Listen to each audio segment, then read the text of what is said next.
zdravnik v bistvu skrbi za zdravje ljudi. Zdravi bolezni, preprečuje bolezni, uči o zdravem stilu življenja. Poudarek je predvsem na preprečevanju bolezni. Kakšne so pozitivne oziroma negativne lastnosti vašega poklica? O pozitivnih lastnostih bi verjetno lahko povedal vsak zdravnik zase sama. To je poklic, to je lahko rečem temu tudi poslanstvo.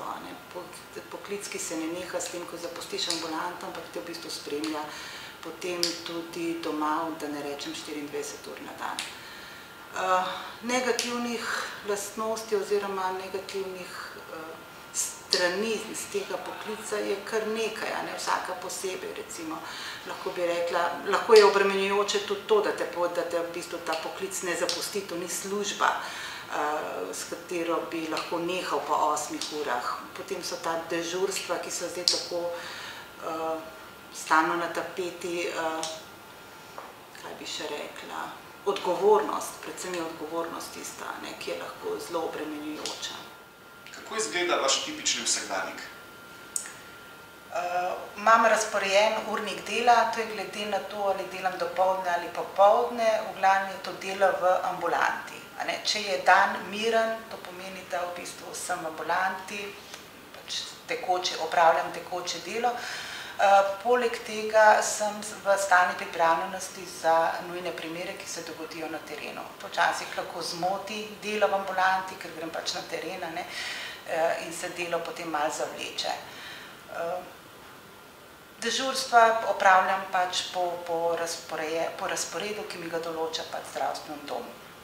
Mi lahko poveste, zakaj vam ta poklic všeč? Ne vem.